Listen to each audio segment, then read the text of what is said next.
দরকার আছে না নাই? আরেকটা জিনিস আছে হাদিসের মধ্যে, রাসূল বলেন, তিরমিজির হাদিস, ইন্নাল মুমিনা ইযা আজনাবা কানাত নুকতাতুন সাওদাউ ফি কলবি ফাইন তাবা ওয়াস্তাগফারা সুকিলা কলবুহু ওয়া ইন যাদা যাদাত হাত্তা তাদু কলবা, রাওয়াহু তিরমিজি। মুমিন ব্যক্তি যখন নাকি একটা গুনাহ করে ফেলে, একটা অপরাধ করে ফেলে, তখন তার কলবের মধ্যে একটা কালো দাগ পড়ে যায়। সে যখন নাকি তাওবা করে, ইস্তেগফার করে, তখন তার কলবের ওই কালো দাগটা মুছে যায়। আর যদি সে তাওবা না করে, ইস্তেগফার না করে, তাহলে তার কলবের ওই কালো দাগটা বর্ধিত হয়ে আস্তে আস্তে করে তার অন্তরটা অন্ধকারাচ্ছন্ন হয়ে যায়। তাইলে তাওবা, ইস্তেগফার, এই শয়তান থেকে বাঁচার জন্য আল্লাহ তাআলা মানুষকে কয়টা হাতিয়ার দিয়েছে বলেন তো দেখি? 1 নাম্বার সাজদা, 2 নাম্বার জিকির, 3 নাম্বার তাওবা, ইস্তেগফার। সুবহানাল্লাহ বলেন না? জিকিরের অনেক সংজ্ঞা আছে, আমি সেই দিকে যাব না। আল্লাহর হাবিব সাল্লাল্লাহু আলাইহি ওয়াসাল্লাম নবুয়তের প্রথম যুগে এইগুলি দিয়ে মানুষ তৈরি করেছেন। আর এই মানুষগুলি এমন মানুষ হয়েছে যাদের শানে আল্লাহ সুবহানাহু ওয়া তাআলা বলছেন, রাদিয়াল্লাহু আনহুম ওয়া রাদু আন, তোমরা আল্লাহর জন্য খুশি, আল্লাহও তোমাদের জন্য খুশি। সুবহানাল্লাহ বলেন না? আর ওই মানুষগুলি দিয়ে আল্লাহ রাসূল সাল্লাল্লাহু আলাইহি ওয়াসাল্লাম রাষ্ট্র কায়েম করছেন মদিনায়। সুবহানাল্লাহ। যেই রাষ্ট্রের মধ্যে জেলখানা ছিল না। সুবহানাল্লাহ বলবেন না? আচ্ছা, জেলখানা ছাড়া পৃথিবীতে বর্তমানে কোন রাষ্ট্র আছে? থাকলে থাকতে পারে, আমার জানা নাই। জেলখানার প্রয়োজন। আচ্ছা বলেন তো দেখি, জেলখানা কেন করা হয়? জেলখানা এই জন্য করা হয়, অপরাধীদেরকে সেখানে নিয়ে, অপরাধ যখন নাকি একদম চরমে পৌঁছে যায়, অপরাধীদেরকে জেলখানায় আটকাইয়া রাখা হয়, ঠিক না?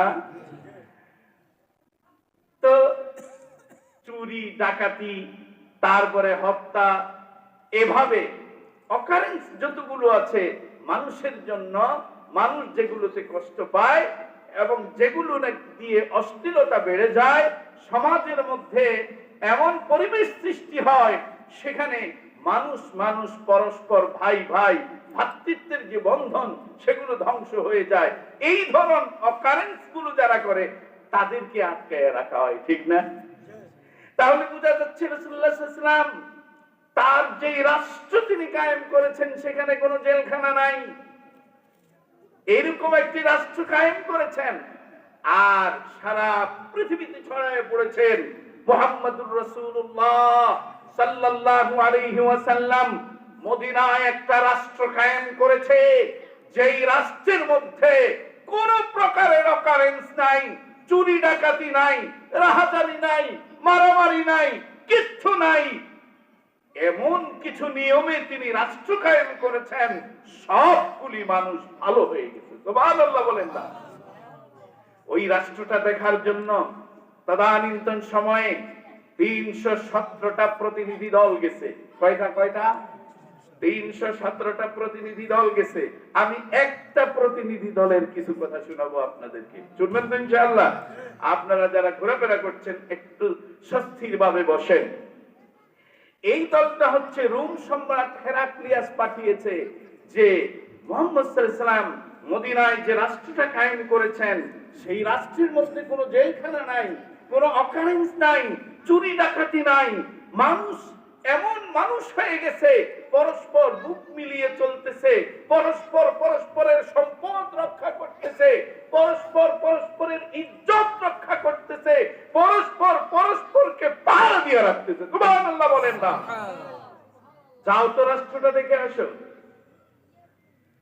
40 জন প্রতিনিধি দলের 40 জন সদস্য ঢুকছে মদিনায়। কতজন ঢুকছে? 40 জন। বিভিন্ন পর্যায়ের উচ্চ পদস্থ কর্মকর্তা যারা ছিল, ডাক্তার, ইঞ্জিনিয়ার সহ, তারা ঢুকছে। ঢুকার পরেই রাসূলুল্লাহ সাল্লাল্লাহু আলাইহি ওয়াসাল্লামের কাছে খবর গেল যে ইয়া রাসূলুল্লাহ, একটা প্রতিনিধি দল রোম থেকে এসেছে, তাদেরকে তো আমরা একটু বসার জায়গা দেওয়া দরকার। সুবহানাল্লাহ বলেন না? হুজুর কি জানতেন না যে রোম সম্রাট যে প্রতিনিধি দল পাঠিয়েছে তারা জাতে কিন্তু মুসলমান, ঈমানদার না। রাসূলের কাছে খবর গেছে, রাসূলুল্লাহ বললেন তারা মেহমান, রোম থেকে এসেছে, তারা আমার দেশে মেহমান, তাদেরকে উত্তম জায়গায় বসতে দাও। সুবহানাল্লাহ, ইসলামের কি আদর্শ! উত্তম জায়গায় বসতে দাও। সাহাবারা বললেন হুজুর খেজুর বাগান আছে, খেজুর বাগানের সেখানে সবুজ ঘাস আছে, ছায়া আছে, সেখানে বসতে দেই। রাসূলুল্লাহ বললেন না, মেহমান, উত্তম জায়গায় বসতে দাও। সুবহানাল্লাহ। সাহাবারা বললেন ইয়া রাসূলুল্লাহ, তাহলে ওই যে সূর্য হেলে যাওয়ার কারণে পাহাড়ের ছায়া পড়েছে, ওইখানে একটু সুন্দর জায়গা আছে, ওইখানে বসতে দেই? আল্লাহর রাসূল বললেন না, উত্তম জায়গা দাও। সুবহানাল্লাহ। সাহাবাদের একটা অভ্যাস ছিল, আল্লাহর রাসূল যখন নাকি একবার দুইবার বলতেন, তারপরেও যদি রাসূলুল্লাহ বলতেন না, তখন সাহাবারা আদবের সাথে বলতেন ইয়া রাসূলুল্লাহ, তাহলে উত্তম জায়গার ফয়সালা আল্লাহ এবং আল্লাহর রাসূল দিবে। সুবহানাল্লাহ। বা এই কাজটা আল্লাহ এবং আল্লাহর রাসূল আমাদের চাইতে ভালো জানে। সুবহানাল্লাহ। আদব কি জিনিস ছিল! আর এই ফেরেশতারাও পর্যন্ত রাসূলুল্লাহর কাছে আদবের সাথে বসতো। সুবহানাল্লাহ। মনে হয়ে গেছে এই ঘটনাটা এখানে রেখে আমি একটু ওইদিকে যাচ্ছি আপনাদেরকে বোঝানোর জন্য। হাদিস, এই হাদিস জগতের মধ্যে অসংখ্য হাদিস রাসূলুল্লাহ সাল্লাল্লাহু আলাইহি ওয়াসাল্লাম। আশ্চর্যের ব্যাপার হয়েছে কি জানেন, মাঝে মাঝে ইউটিউবটা একটু খোঁচা দেয়, দুই চারজন বক্তার বক্তব্য শুনি, কমেডি আর ওই লোকদেরকে নিয়ে বিভিন্ন ধরনের কথাবার্তা বলতে বলতে কোরআনের হাদিস বলার সুযোগ এরা পায় না। কথা বুঝতে পেরেছেন? অথচ রাসূলুল্লাহ সাল্লাল্লাহু আলাইহি ওয়াসাল্লাম তার জীবদ্দশায় তার কাজ, তার কথা, তার মৌন সমর্থন সবগুলি ছিল হাদিস। সুবহানাল্লাহ বলেন না? এই হাদিসগুলি সংগ্রহ করেছেন আল্লাহর রাসূল সাল্লাল্লাহু আলাইহি ওয়াসাল্লামের কাছ থেকে আল্লাহর রাসূলের সাহাবীরা। সুবহানাল্লাহ বলবেন না? এত লক্ষ লক্ষ হাদিস যে রেখে গেছেন, এই স্টেজে বসে ওই কোরআন আর হাদিস মানুষকে বলার জন্য। ঠিক কিনা বলেন? আজকে কোরআন আর হাদিস বাদ দিয়ে আরে আপনি একজন যদি দাঈউল্লাহ হন, তাহলে এই জায়গায় বসতে কোরআন আর হাদিস বলতে বলতেই তো আপনার সময় শেষ হয়ে যায়।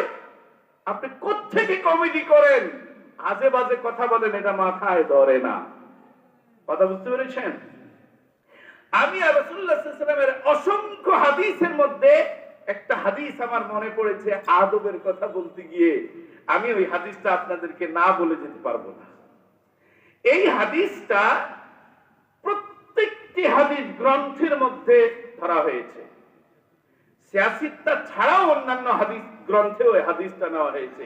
এই হাদিসের নাম হচ্ছে উম্মুল হাদিস। সুবহানাল্লাহ বলবেন না?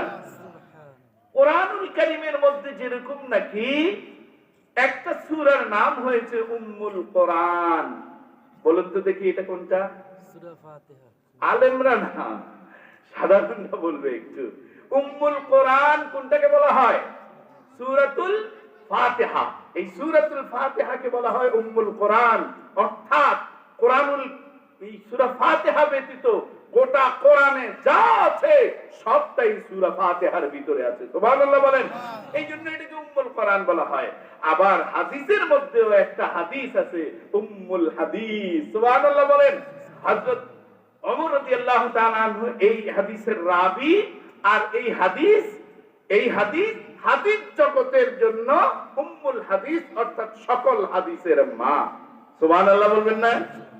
এই হাদিসটার কিছু অংশ আমি আপনাদেরকে বলতেছি, যেটা আদব। একদিন আল্লাহ রাসূল সাল্লাল্লাহু আলাইহি ওয়াসাল্লাম সাহাবায়ে কেরামদেরকে নিয়ে কথোপকথন করতেছেন, বা সাহাবায়ে কেরামরা রাসূলুল্লাহ সাল্লাল্লাহু আলাইহি ওয়াসাল্লামকে প্রশ্ন করতেছেন। সেই প্রশ্নগুলি রাসূলুল্লাহর কাছে যথোপযুক্ত হচ্ছে না, একটু বিরক্ত হচ্ছেন রাসূলুল্লাহ। এমন সময় একজন আগন্তুক ব্যক্তি আসলেন, যার মাথার চুলগুলো কুচকুচে কালো, আর তার গায়ের পোশাক গুলো হচ্ছে ধবধবে সাদা। ওই ব্যক্তি আসলেন, আসার পরে আমার রাসূলুল্লাহর সাহাবারা তার মধ্যে সফরের আলামত দেখলেন না, আর তাকে কেউ চিনতেও আছেন না। যদি তাকে কাছের হইতো তাহলে তার মধ্যে সফরের আলামত থাকতো, আর যদি বহু দূর থেকে সফর করে আসতো তাহলে তার মধ্যে সফরের আলামত দেখা যাইতো। সফরের আলামত নাই, তাকে চিনতেও আছেন না। সেই ব্যক্তি এসেই রাসূলুল্লাহ সাল্লাল্লাহু আলাইহি ওয়াসাল্লামের সামনে দুই জানু হয়ে বসে গেলেন, অর্থাৎ নামাজের তাশাহুদ পড়তে যেই বসা আমরা বসি ওইভাবে রাসূলুল্লাহর সামনে আদবের সাথে বসে গেলেন। বসেই প্রশ্ন করেছেন, মাল ইসলাম, হুজুর ইসলাম কি জিনিস? আল্লাহ রাসূল সাল্লাল্লাহু আলাইহি ওয়াসাল্লাম ইসলামের পাঁচটা দিক বললেন। আপনাদেরকে বলতে হবে না, আমি ব্যাখ্যা দিতে পারবো না, গেলে সময় লাগবে। ইসলামের পাঁচটা রুকনের কথা বলে দিলেন। যখন রাসূলুল্লাহ উত্তর দিলেন, উত্তর দেওয়ার সাথে সাথে ওই আগন্তুক ব্যক্তি বলতেছে, সাদ্দাকতা ইয়া রাসূলুল্লাহ। সাহাবায়ে কেরামরা আশ্চর্য হয়ে গেলেন, অজানা ব্যক্তির মতো প্রশ্ন করলেন আর জানা ব্যক্তির মতো স্বীকৃতি দিলেন। সুবহানাল্লাহ। আবার প্রশ্ন করেছে, ওমাল ঈমান, হুজুর ঈমান কি জিনিস? হুজুর ঈমান সম্বন্ধে বললেন। আবার বললেন, সাদ্দাকতা ইয়া রাসূলুল্লাহ, হুজুর আপনি যা বলেছেন সত্য বলেছেন। সুবহানাল্লাহ। সাহাবারা শুধু আশ্চর্য হয়, হায় হায়, অজানা ব্যক্তির মতো প্রশ্ন করে আর জানা ব্যক্তির মতো স্বীকৃতি দেয়। সুবহানাল্লাহ। তারপরে বলেছেন, হুজুর ইহসান কি জিনিস? আল্লাহ রাসূল ইহসানের ব্যাপার সব বললেন। তিনি বললেন, সাদ্দাকতা ইয়া রাসূলুল্লাহ, আপনি যা বলেছেন সত্য বলেছেন। প্রশ্ন কয়টা? জোরে বলেন কয়টা? এখানে যদি ওলামায়ে কেরাম থাকেন আমার সাথে একমত হবেন, প্রশ্ন তিনটা নয়, আরেকটা প্রশ্ন আছে। এই হাদিসের মধ্যে আরেকটা প্রশ্ন আছে। সেই প্রশ্নটা হচ্ছে, হুজুর কিয়ামত কবে হবে? সুবহানাল্লাহ বলবেন না? আপনারা কি এই কিয়ামত কবে হবে এই প্রশ্ন কি আমরা কি কেউ কাউকে করি? কিন্তু ওই আগন্তুক ব্যক্তি প্রশ্ন করছে, হুজুর কিয়ামত কবে হবে? আল্লাহর নবী সাল্লাল্লাহু আলাইহি ওয়াসাল্লাম বলছেন, প্রশ্নকারী যাহা জানে আমিও কিয়ামত সম্বন্ধে তাহাই জানি। সুবহানাল্লাহ বলবেন না? এটার সমাধান দেন নাই। তো প্রশ্নকারী বলছেন, তাহলে হুজুর কিয়ামতের আলামত বর্ণনা করেন। রাসূলুল্লাহ সাল্লাল্লাহু আলাইহি ওয়াসাল্লাম কিয়ামতের কিছু আলামত বর্ণনা করেছে। তারপরে আমি যে উদ্দেশ্যে বলছি সেটাই বলছি। তারপরে ওই আগন্তুক ব্যক্তি চলে গেল। হুজুর সাল্লাল্লাহু আলাইহি ওয়াসাল্লাম বলেন, এই যে আসলো আর গেল, আমাকে প্রশ্ন করলো আর স্বীকৃতি নিল, তোমরা কি তাকে চিনছো? বলে, ইয়া রাসূলুল্লাহ, আমরা কেমনে চিনবো? এই ব্যক্তি আসছে, আপনার কাছে বসছে, প্রশ্ন করেছে, উত্তর দিয়েছেন, স্বীকৃতি দিয়েছে, কথা শেষ, তিনি চলে গেছে। যদি আমাদের কাছে কাছে হইতো আমরা চিনতাম, আর যদি দূর থেকে সফর করে আসতো তাহলে আমরা তার মধ্যে সফরের আলামত দেখতাম, কোনটাই তো না। আল্লাহ রাসূল বললেন, ইনি হচ্ছেন হযরত জিবরাইল। ইনি কে? হযরত জিবরাইল। তো জিবরাইল এসে, যিনি সমস্ত ফেরেশতাদের সরদার, সেই জিবরাইল, যে জিবরাইলের ব্যাপারে বলা হয়েছে, আল্লাহ নিজে কোরআনে বলছেন, শাদীদুল কুওয়া, রূহুল আমিন, রূহুল কুদুস। কত বড়! হুজুর বলেন, আমি জিবরাইলকে পশ্চিম দিক বলয় পূর্ণ অবয়ব দেখেছি, আকাশ জোড়া। অত বড় জিবরাইল যে পৃথিবীর 3 ভাগ পানি আর 1 ভাগ মাটি, 3 ভাগ পানি যদি সব জিবরাইলের মাথায় দেওয়া হয় তাহলে জিবরাইলের মাথার তালুটা ভিজবে না। এত বড় জিবরাইল রাসূলুল্লাহর কাছে এসে দুই জানু হয়ে বসে গেছে। আদব কাকে বলে? তাহলে সাহাবায়ে কেরামরা কি করতেন? একবার দুইবার বলার পরে তৃতীয়বার বলতেন যে আল্লাহ এবং আল্লাহর রাসূলই ভালো জানে আদব। সুবহানাল্লাহ বলবেন না? তো রাসূলুল্লাহকে বললেন, ইয়া রাসূলুল্লাহ, আমরা দুইটা জায়গা দেখিয়েছি, একটা খেজুর বাগানে আর একটা পাহাড়ের ছায়া। এখন আমাদের কাছে আর ভালো জায়গা নাই, এইবার উত্তম জায়গা সম্বন্ধে আল্লাহ রাসূলই ভালো জানে। সুবহানাল্লাহ বলেন। রাসূলুল্লাহ সাল্লাল্লাহু আলাইহি ওয়াসাল্লাম বললেন, ও আমার সাহাবীরা, তোমরা কি মসজিদে নববী দেখো না? সুবহানাল্লাহ বলেন। অহংকার নাই, হিংসা নাই। সুবহানাল্লাহ। রাহমাতুল লিল আলামিন যেই মসজিদে ইমামতি করেন সেই মসজিদে রোম সম্রাটের সেই 40 জন প্রতিনিধি দলকে বসার জন্য অনুমতি দিয়ে দিলেন। জোরে বলুন সুবহানাল্লাহ। বসছেন সবাই, রাসূলুল্লাহ আসছেন। এবার কথোপকথন শুরু হয়ে গেছে। হুজুর বলেন যে সালু আন্নি উজিবু লাকুম, সুবহানাল্লাহ বলেন না? অর্থাৎ প্রশ্ন করো, আমি তোমাদের প্রত্যেকটি প্রশ্নের উত্তর দিব। সুবহানাল্লাহ বলেন না? তাহলে বোঝা যাচ্ছে এই যে প্রতিনিধি দল আসছে, তারা যত প্রশ্ন করবেন রাসূলুল্লাহ সকলের সকল প্রশ্নের জবাব দেওয়ার মতো সক্ষমতা আল্লাহর রাসূলের আছে এবং ছিল। সুবহানাল্লাহ বলেন না? প্রশ্ন করছে ডাক্তার, প্রথম আগে আসছে কে? ডাক্তার, প্রতিনিধি দলের ডাক্তার প্রশ্ন করেছে যে ইয়া রাসূলুল্লাহ, খাবারের আগে নুন খায় কেন? আমি কি বলছি? খাবারের আগে বলেন তো আপনারা, খাবারের আগে নুন খায় কেন? আমি কি নুন বলছি না? আপনারা কি বলেন? দোকানে গিয়ে কি বলেন? লবণ দেন, লবণ বলেন না? আমি কি বলছি? নুন। এখন নুন বলতে আমাদের খুব প্রেস্টিজ লেগে যায়, ঠিক না? কিন্তু যদি আপনি নুন বলেন, এই খাবারের আপনার যত আসবাবপত্র আছে, আপনার চলার পথে যে সমস্ত জিনিসপত্র আছে, এইগুলির মধ্যে যদি আরবি কোনো হরফ থাকে, ওই হরফটা যদি কাজে লাগে, ওইখানে হরফটা কাজে লাগাইয়েন। পারবেন? একটা সবক নিয়ে জানাচ্ছি, পারবেন ওই সবকটা কাজে লাগাইতে? আহা, খাবারের আগে নুন খায়, আর ওই নুন থেকে আমরা লবণ বলে ফেলি, নুন বলি না প্রেস্টিজের কারণে, ঠিক না? কিন্তু নুন বললে কি হয় জানেন? নুন বললে সব, কয়টা সব হয়? আপনি ভাবছেন একটা হরফে সব? না না না, নুন ওয়াও নুন, নুন বলতে 3টা হরফ। কয়টা হরফ? কয়টা হরফ? হ্যাঁ, হুজুরা বলে ফেলতেছে, হুজুরা বললেন না, নাই কিন্তু আমাদের সমস্যা, একটু শিখাইয়া দেয়, দরকার আছে আমাদের। আজকে এগুলো নাই। ওয়াজ করতে করতে চলে যদি যাই, আমি একেবারে আরশ আজিম সম্বন্ধে আমাদের সকলের ধারণা আছে, আছে না নাই বলেন? আরশ আজিমে আল্লাহ, তার উপরে কোনো আর কিছু নাই। সেখান থেকে গোটা সৃষ্টি জগৎকে নিয়ন্ত্রণ করেন। আর আমরা নিয়ন্ত্রিত কি দিয়া, কি করে হব, এটা দরকার, ঠিক কিনা বলেন? যদি আপনি বলেন নুন, তাহলে আপনার এই নুনে আপনার সব আসবে 30টা। কয়টা?